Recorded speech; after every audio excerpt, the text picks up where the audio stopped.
Hey, Thursday, May 24th. This is third period as we get into our final talk from here. All right, so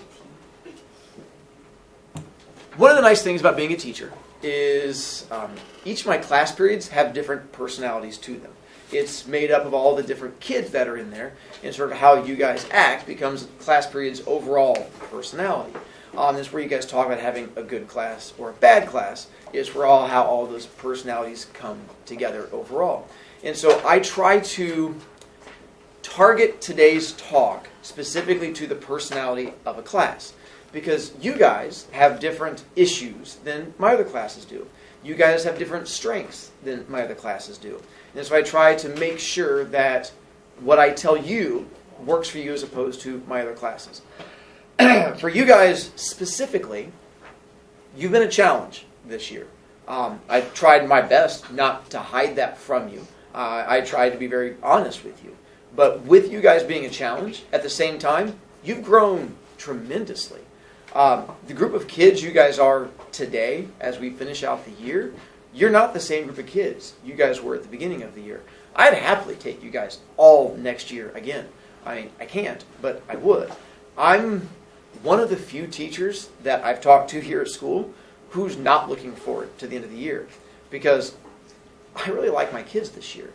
I really like you guys this year. And even though you guys have challenged me as a teacher, that's not necessarily bad, because I've seen you guys become better people. And I think for you guys, I was needed more than in my other classes, which I'm going to talk about in a moment. My particular style of teaching was more critical for you than it was for my other classes, where the issues aren't quite as strong. And so I really enjoy who you guys have become. And in all honesty, what partly makes me sad is that Aaron and Seth aren't here. And because I like the two of them. And part of what my talk would have been today would have been aimed at the two of them. And I really would have liked to have had a chance to talk with them. Because I know they struggle, as many of you guys in this class do.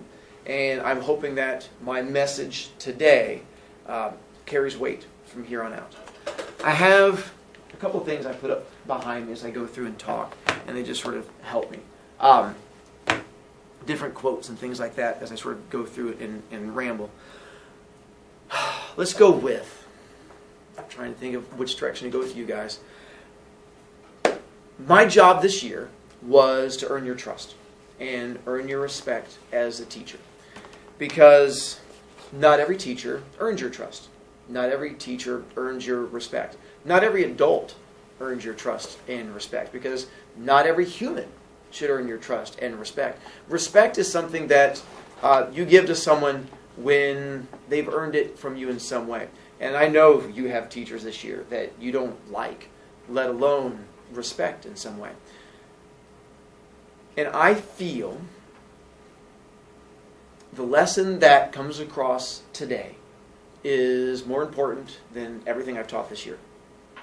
Which is why sometimes it hurts me when I have kids, when I try to reach them, tune me out and play games when I try to get a hold of them and stuff like that. Because sometimes those are the kids who need to hear the message the most. But we'll get to that here in a moment. And so my goal this year has been to earn that. Because yes, English is important. The idea of learning grammar or learning the parts of a short story, they're important, but they're not critical to who you are as a person. That's things that you'll be able to Google later, and those are things that you'll be able to learn later. My goal with what I teach today is not something you can Google. It's morals. It's about how to make you a better person. If you only learn one day this year, this is that day I would want you to learn. This past week, I have tried to show you who I am as a person, because I realize a lot of adults put ourselves above kids and try to talk down to you. and try to treat you like you are subpar people to us, because adults are perfect and adults don't make mistakes. And I don't believe that's how adults are. Adults make mistakes, and adults make a lot of mistakes. And I've made a lot of mistakes in my life. And so I tried to show you the fact that I've made mistakes and that I've learned from it. And I opened up about the fact that my family has issues, because I know a lot of you come from families with issues. And it's easy to not see teachers as people, or to see teachers as humans. And I needed you to see me as human, to give the proper weight to what I tell you this week. Everything I've done this year was to make you a better person, because one of the drawbacks to teaching is I care about kids. I really like kids. I really like teaching. But the problem is, when I like you and when I care about you, you become a part of my extended family, because that's what happens when you care about people. They become almost friends. Friends are the family that you choose. And although I didn't get to choose to have you guys as students, I choose whether I care about you. And I care about you. Even those of you who annoy me at times, I care about you. Because you have family members that annoy you at times. But you don't stop caring about them. You just want to make them better people. The problem I have is that I've taught long enough that I can have kids come back and talk to me in high school, and I see the fact that they've been on dark paths and that they've made poor choices. And when you like somebody and when you care about them, you don't want them to be in pain, and you don't want them to make poor choices. And I have past students who make poor choices. I have those kids who start drinking, smoking, doing drugs in junior high. I've had kids who were pregnant at the very beginning of high school. I've had kids who drop out of high school, and they come back to talk to me, and they're not happy. And you don't want someone that you care about to be unhappy, which is why I changed how I end my year, because I want you to be happy. I want you on a path where you don't have to work a job that you hate, where you don't have to wake up every day hating life. I don't want that for you. So I try to bump you in the right direction. And that's what this whole year has been. Me trying to bump you in the right direction. And for some of you, I've seen the results. Because I see you here at the end of the year, and you're a better person than you were at the beginning of the year. And I can't take all of the credit for it. You make the choices. You choose how to react to all of that. But these past students, they haunt me, because I see them in some of you. And I see some of their poor choices in you. And I can see paths in front of some of you. And those paths are good choices. And those paths are bad choices. And part of the problem of kids coming back to talk to me, and part of the problem of my 8th graders coming back to talk to me, and I have 7th graders who come back to talk to me, is I learn a lot about you guys. Because I listen a lot. And I pick up on things.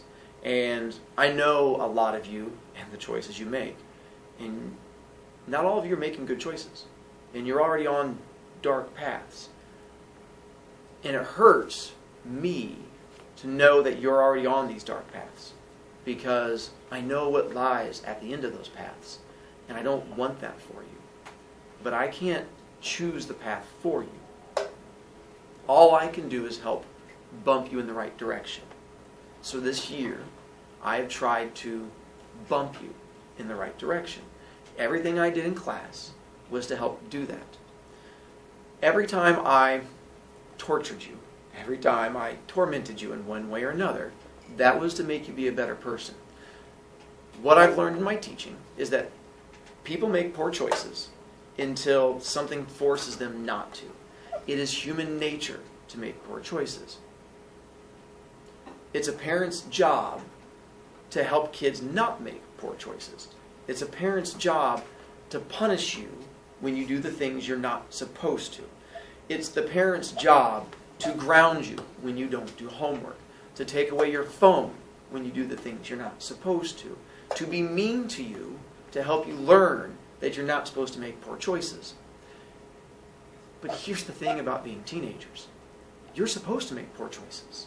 That's part of being a teenager. You're supposed to screw up. Being a teenager means that you're supposed to explore your boundaries. You're supposed to figure out what the bad things are in life. That's what being a teenager is. And it's an adult's job to help bump you back in the right direction. It's your parents' job to say, you screwed up, but I love you, and we're going to bump you back where you're supposed to be. Here's the problem. With me not being done, not all of you have that. Not all of you have two parents at your house who do what parents are supposed to do. Parents are supposed to love you unconditionally. Parents are supposed to love you no matter what you do wrong. They're supposed to say they're disappointed in you. They're supposed to say that they expect more from you, but they keep on loving you. And I know I have kids who don't have that. And I know I have kids whose parents don't do what they're supposed to do. You know that there are kids who make poor choices. That there are kids who don't do what they're supposed to do. Those kids who are screw-ups in class. Guess what? They grow up to be adults. Those adults have kids. What do you think happens to those kids? So now realize, those kids who you see making poor choices, who you see screwing up, they're doing it for a reason. It comes from the parents. If you come from a home where you have two parents there, and every day they tell you that they love you, and they have dinner with you, and you guys hang out together as a family, and you do things together as a family, and they punish you when you make poor choices, and they take away your phone when you do the things you're not supposed to, then congratulations. That's what families are supposed to do. But the problem is, you have kids around you, kids in this class, kids in your other classes, who don't have that, who don't have two parents at home. You have kids who have two parents at home, but one of them's an alcoholic, or one of them's abusive, or when they come home at night, their parents never say the words, I love you. Their parents only yell at them, and that's it. Or they have one parent at home, and that parent never sees them because they're working nonstop. Or they have no parents at home, and I have that with some kids because they have to live with grandparents, or they have to live with someone else, and they don't get to have that in their home. If you are in that happy home where you have those parents with you, cherish what you have, even though you don't necessarily feel like it's the thing that you're supposed to cherish. And what you have to realize is those kids who don't have that in their life, those kids who have that tough home life, realize what that does to a kid on the inside. How are you supposed to come to school and be happy on a daily basis? Curse you in emotions. They're overrated. They do nothing.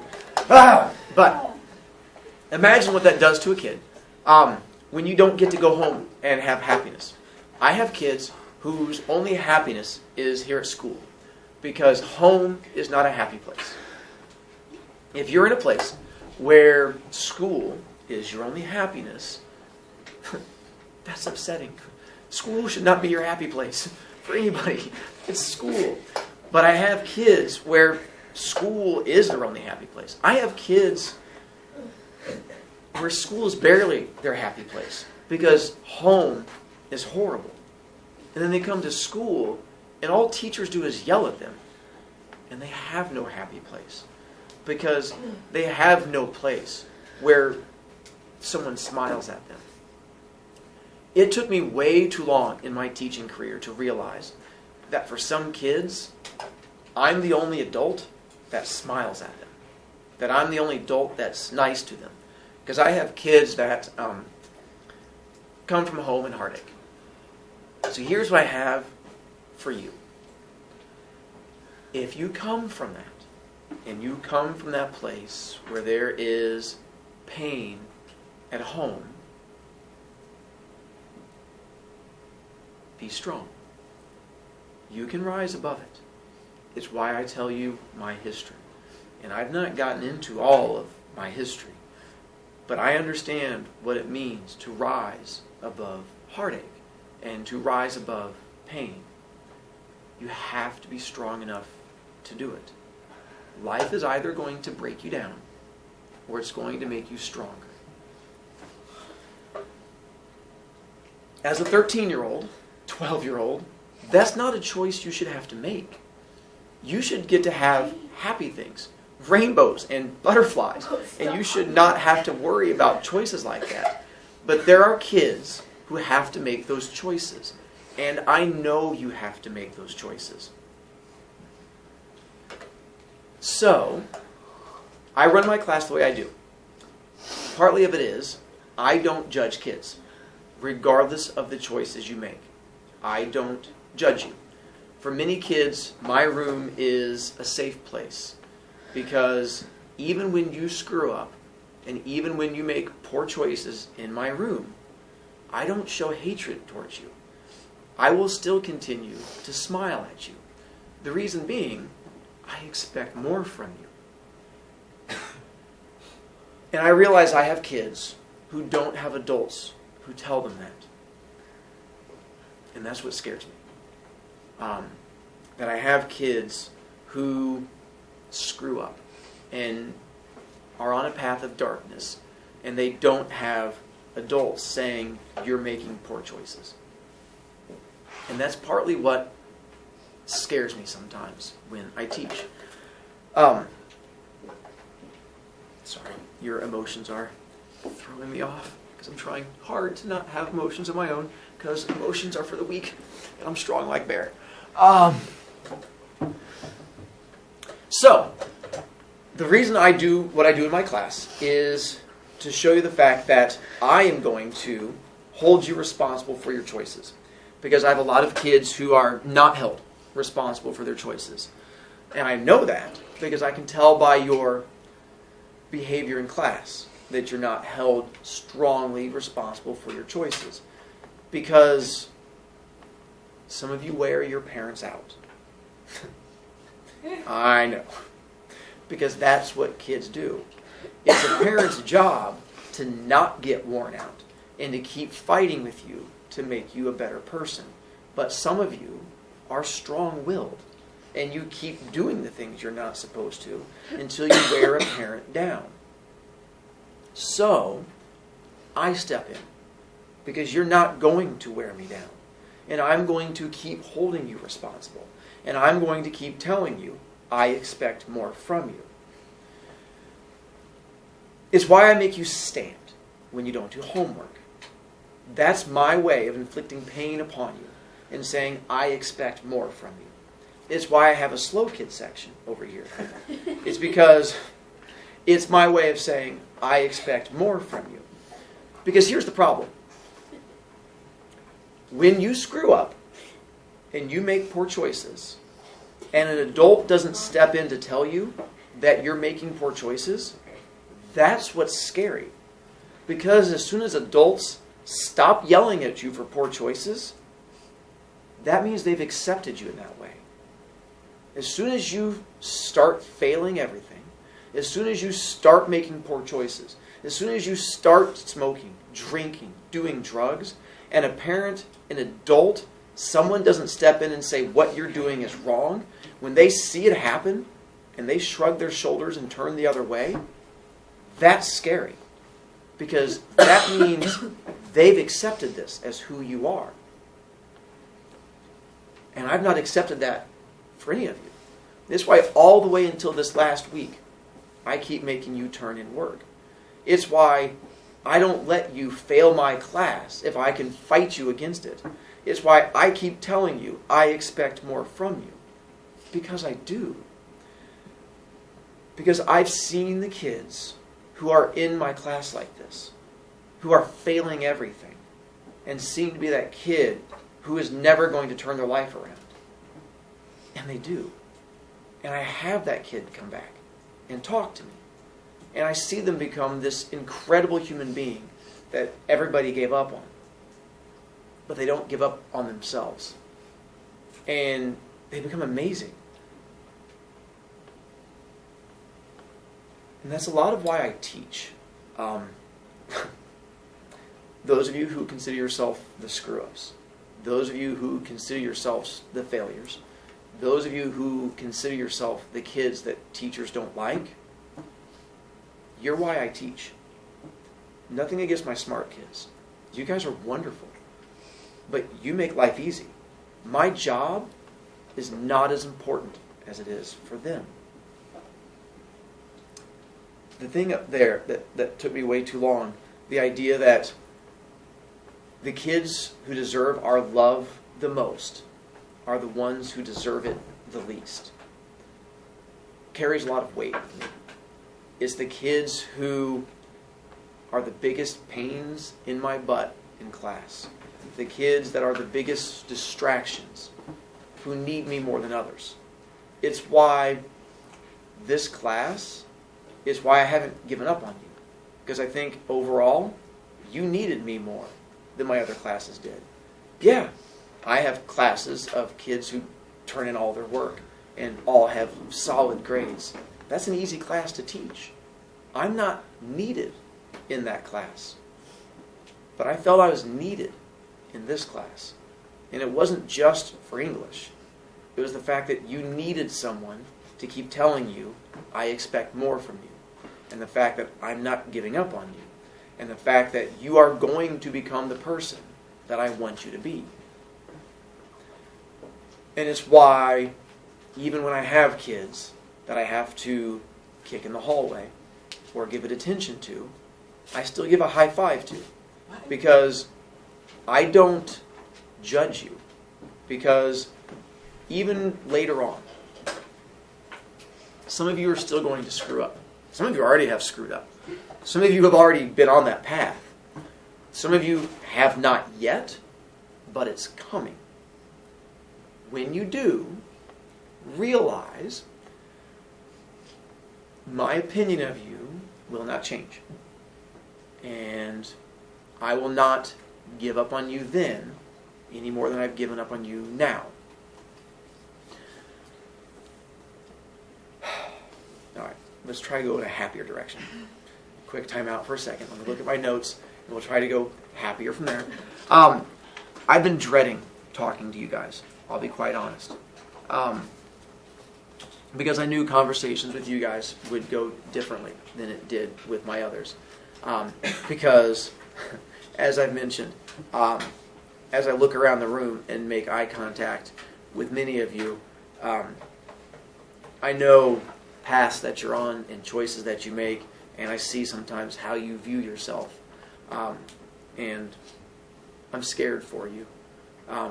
Because I fear that you are not going to see yourself the way I see you. And that you are going to continue to define yourself negatively. And I don't want you to do that. I want you to see yourself the way I see you. Because I see you, and I see the good in every single one of you. And I see the good that you can do. And I want you to see that in yourself too. But I fear that you're not going to. And that's where the dark path will take over. All right, one more dark part before we get to the good part. I mentioned this a little bit before. Kids don't drink. Kids don't smoke. They don't do drugs. And they don't bully others when they're in a happy place. Because you have no need to. when you're a happy person, you don't need to drink. You don't need drugs, and you don't need to inflict misery on other people. Because when you're happy, it just doesn't make sense to you. When you see kids who drink, who are doing drugs, or you see kids who bully others and are mean, it's because they're hurting and they're in pain. And some of you are going to be in pain. And for some of you, you are going to turn to that darkness. Because no matter how much I try to help you, I can't carry enough weight to offset the pain in your life. And at some point, you are going to try and offset that pain. And you are going to offset that pain by being mean to others. Because when you're miserable all the time, and you're unhappy all the time, that's too much weight for a 13-year-old to carry. And so you have to share that pain with others. And that's why kids bully other people. They're sharing their pain because it's too much for them to handle. When they have that much unhappiness in their life, it has to come out somewhere. And some of you are going to go down that path because you have unhappiness in your life and you are going to unleash it on others. Others of you are going to choose drugs and you're going to choose alcohol. And I wish I could tell you that none of you are, and you're all going to be wonderful people and you're all going to make the right choices. But that's not true. What I want to tell you is, when you reach that dark path, it's never too late to turn around. It's never too late to change a direction. Even when you're at your darkest and you realize what's going on, you can change the path. I have a lot of kids come back and talk to me. And I offer that to you guys also.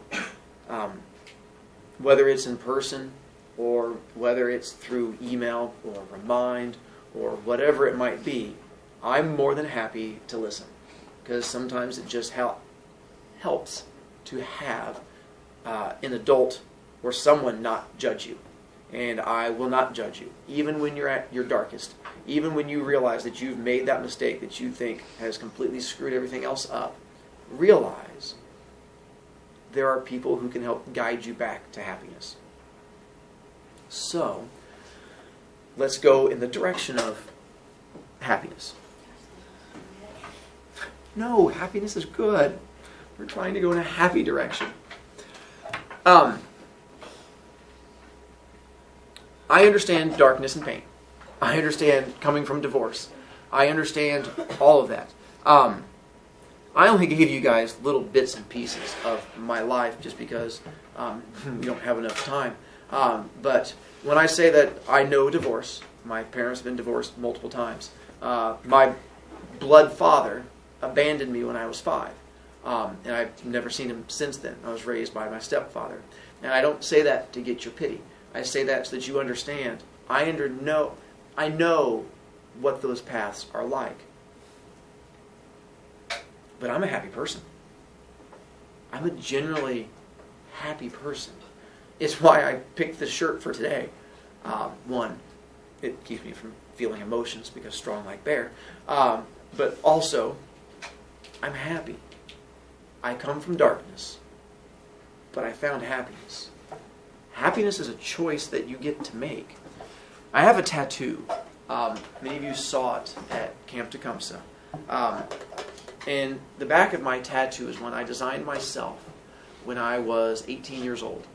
And some of the best advice I ever got from my grandpa, who was an alcoholic, but I loved and respected him, was he said, anytime you want to get a tattoo, design it and then wait 5 years. If you still want the tattoo after 5 years, you'll never regret it. And I did that. I designed a bunch of tattoos that I wanted, and I eventually settled on one, designed it, waited 5 years, and got it. On the back of my leg, there's a tattoo of a smiley face, and then around the smiley face is a snake. And then the snake has a Latin phrase that's inside of it that basically says, life will try to destroy you, but you have to let it make you stronger. And that was my motto that helped give me strength. And the reason being is that I'm able to find happiness with evil all around me. My tattoo design means you smile even when evil is around you. So I have the snake as the evil and then the smiling face in there. Because I choose happiness. You can choose happiness. It really is a choice. It's when you have all of those horrible things and that pain in your life and those negative things on top of you, you choose whether to give those strength and weight or whether you choose to look for the bright things out there. And there's always bright things out there. And you can find the happiness if you look into it. But I wasn't always that way. When I was a kid, I was skinny and nerdy, and I was full of anxiety, and I had all kinds of issues. And I really wanted to be popular more than anything else. And the stories I could tell you about my poor choices is I tried to be popular because I thought in junior high and I was a freshman that being popular solved everything. And if I could just hang out with those kids, then I'd finally be happy. And I made a number of poor choices in my pursuit of being liked by popular kids. And then one day it changed for me. I was riding the bus home from school, and I was sitting behind these two popular girls, and I was listening to them talk, and I was trying to figure out how I could best work myself into the conversation, because I figured if I could talk to them, then I could start being popular. And they started making fun of this other kid on the bus, and they were ruthless, and they were mean, and they were unhappy people. And as I listened to them talk, I realized I didn't like them. They weren't good people. That I was spending my time trying to get people that I didn't think were good humans to like me. And it made me re-examine everything about myself.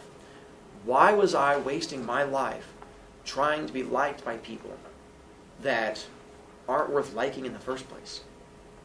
I remember I got off the bus and I went home, and it was one of those days where everything changed, how I viewed things. And the next day, I stopped caring about how other people viewed me. And I decided that I liked who I was. And I was no longer going to worry about how other people viewed me. Whoa. And that I was going to find the happiness in things. And as odd as it is, it's a choice. It's just like that. You stop worrying about others. And I'd love to tell you that people stopped making fun of me right then and there. And it did not happen. People kept being mean. And I kept being bullied. And people kept being awful to me. The difference was, I didn't care about them anymore. Because I realized these were people that that I didn't respect. That their words shouldn't impact me because they weren't people I cared about. And them making fun of me and them bullying me lost power. And the more it lost power, the happier I became. And the happier I became, the easier it was to ignore them. The first step is you have to like you. You have to like who you are as a person. And if you like who you are as a person, and if you bring you happiness, who cares what other people say about you? If the people you love and respect in this world bring you happiness, who cares about the others? Don't worry about them. You worry about you. You have the opportunity coming up in 8th grade and again in high school to change who you are. From one year to the next, kids change. Next year, become the person that you want to be. Do you want to be outgoing? Do you want to be friendly? Do you want to be confident? Be that person. Honestly, what is stopping you from being that person? One person is stopping you. You. Because you keep talking yourself out of doing it. Because you're afraid of what other people are going to say about you. Because you're afraid of what their opinions are of you. Why? Why do you give them that power over you? Why are you letting them control who you are? Why are you letting them determine your future? So think about it this summer, before the next year starts. And as you go into it, be who you want to be. Other kids, they're going to make fun of you when you change. They're not going to react well. Kids don't like change. More importantly, they're going to be jealous because you're doing a thing that they're not strong enough to do. And when that happens, kids make fun of it. You're a kid. You know exactly how kids work. And when you see a kid do that, it becomes a bit of jealousy and it becomes a bit of fear because this is someone doing something that you cannot do. And they're going to make fun of you. But the trick is, why do you let that stop you? Why is that a thing that you give power over you? Be strong enough to step past that. I've realized over the course of this year, over the course of my teaching, and then more specifically with this class this year, that different kids need different things from me. And so I try to be a different person for different kids. Some of you do well in school. School comes easy to you. And for you, I try to give you a classroom where it's entertaining and learning is fun and things are different. But for all of you, that's not how it is. Some of you, you need discipline because you don't have discipline in your life. You don't have an adult telling you right from wrong. You don't have an adult shaping you the way they're supposed to. So you come in here and I give you discipline because that's what you need from me. You need me to be the strength to help guide you and put you on the correct path. Others of you, you needed a place where you could be safe. And you needed a place where you didn't have to worry about others. And you didn't have to worry about what a teacher was going to think about you. And you could be yourself. And you didn't have to worry about those other things. For you, I tried to create that room for you. And for a handful of you, you needed an adult to smile at you. Because it doesn't happen often enough. And you needed someone to be nice to you. Because you don't experience it often enough. And for you, I tried to be that same thing. So as you go forward, here's one of the things I ask of you. Figure out what people need around you. And be that for them. Some people need a friend. Some people need you to listen. Some people just need you to be nice to them.